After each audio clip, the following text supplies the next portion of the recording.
If your business is still living off word of mouth, you need to hear this, because sooner or later, that's not going to be enough, and you'll wish you did this as soon as possible. Hey guys, I'm Mupo from Rees Media, a video-first digital media production and marketing agency here in Sydney, Australia. And today, I want to talk to the business owners who've lived off word of mouth for years, maybe even decades. And look, I get it. Referrals feel safe, they feel earned, they feel familiar, and they're extremely easy to convert into paying clients. I mean, they're practically warm leads, right? But here's the truth. Unless you're living in a small village in Nangale somewhere, where you probably know everyone already that lives there, relying on word of mouth is quietly killing your growth. So keep watching this video and I'll tell you why. Let's start with the truth that nobody tells you.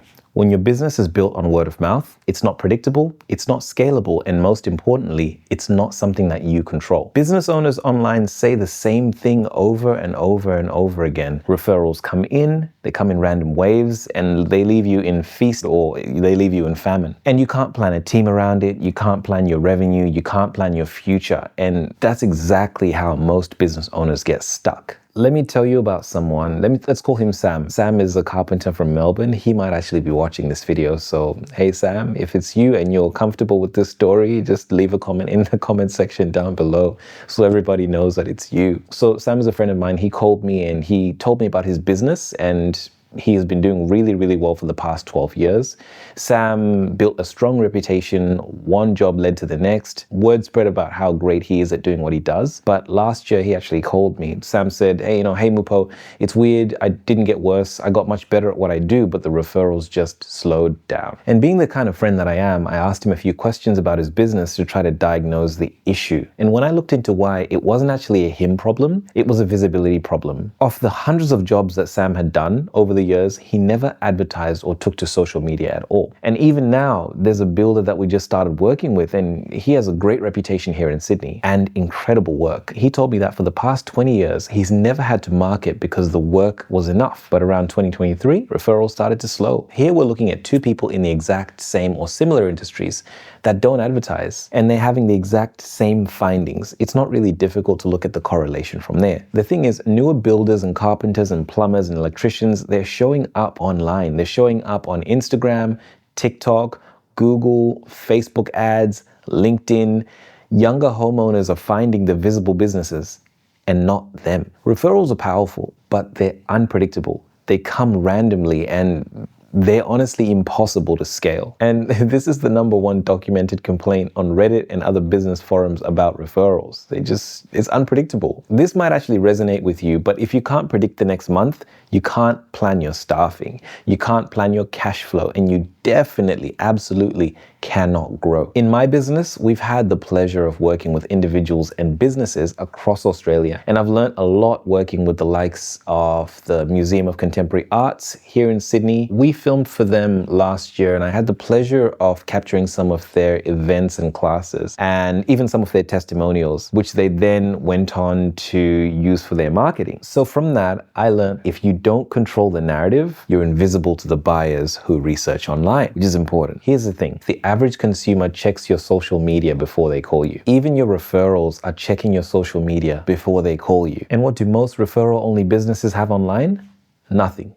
Crickets. Or maybe one post from 2019 that doesn't really tell anyone what the business does, who they are, or what they sell, or even what they excel in. Without an online presence, you won't show up in your potential customers' research. You'll look outdated, you'll lose to competitors who are showing their work, and you'll just be relying on luck instead of strategy. And I'm not telling anyone not to appreciate referrals. I just want you to understand that referrals are limited to friends, family, people your clients know, and the occasional lucky tag on Facebook or, LinkedIn, or just a random call here and there, and after that, you're pretty much stuck. I want you to remember that your competitors are putting out content every single week, showing up in feeds, telling stories, building trust. And if you don't take that seriously, you don't just stay the same, you fall behind. Let me put this another way for those that may not have understood. Word of mouth does not show up on Google,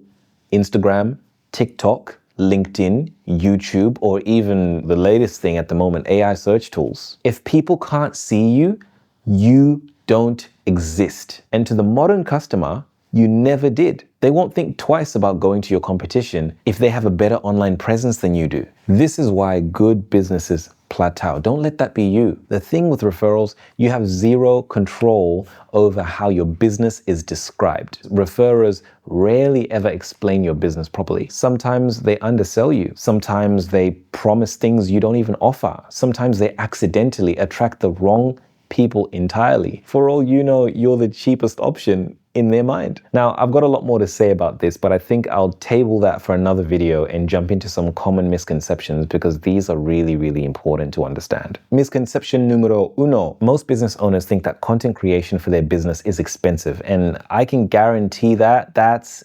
incorrect. The more content you create, the more business you bring through the door, the higher your ROI. So if you like money, create content. Money, content. Money, content. I always recommend that business owners put aside between $1,500 to $2,000 a month for content to start if they want support from a content agency. Or if your business isn't there yet, do it yourself. I would recommend you put aside around 8 hours a week to do your own business's content.